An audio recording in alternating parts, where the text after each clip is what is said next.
What if there's a tornado? Well, while the odds of running into a tornadic storm are rather low, the reality is it could happen, and you need to know ahead of time what your options are.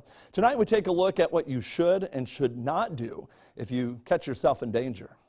The Kansas Turnpike is a great and convenient highway system crisscrossing the state and connecting the state's major cities. But a lot of times it takes you through some of the worst of the weather. Driving toward a dangerous storm could leave you without a safe haven if the storm intensifies. In 2009, several drivers were faced with this very situation, heading west out of Kansas City on their way toward Topeka when a tornado crossed the turnpike near Linwood, just east of Lawrence.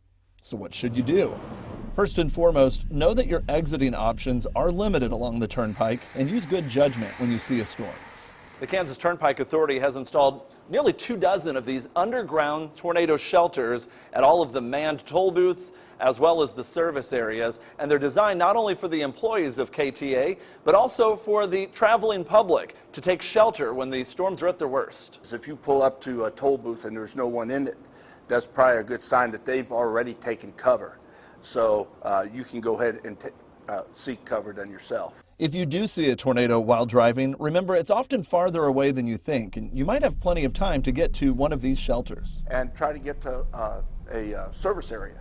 And there's ample parking there, and there's just as much room for people in those tornado shelters. When a tornado is approaching, people often head for a ditch way too early. If a storm's several miles away, it's going to take quite a while to get there. If you're caught in this situation, you should safely get out of the path of the storm rather than laying down and waiting for it to hit you. So you've got some choices, even along the Kansas Turnpike. Try to get out of the path of a tornado and know that the shelters are there and intended to be used to keep travelers safe.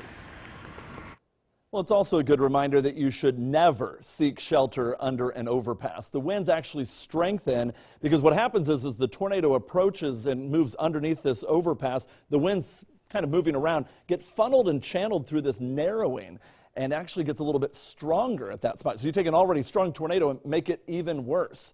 If you'd like to get familiarized, though, with all of the locations of the Turnpike's underground shelters, we've put a map on our website on the story entitled Turnpike Twister. You can check that out at ksntnews.com.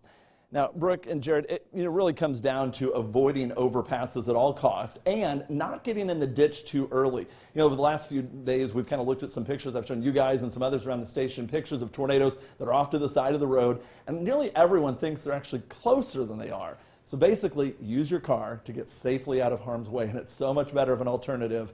And unless that storm is right on your heels, right next to you, you don't need to be getting in a ditch. That's great advice, and it honestly could save someone's life because I myself, I always thought it was the overpass is where you went. So it's a myth that keeps being perpetuated. So I'm glad that you broke that tonight. Yeah, the thing too about the ditch is, and another one, you'll see people laying down in a ditch, literally waiting for a tornado to come hit them.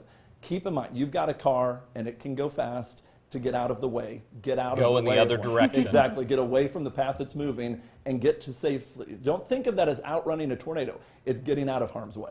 All right, thank you, Matt.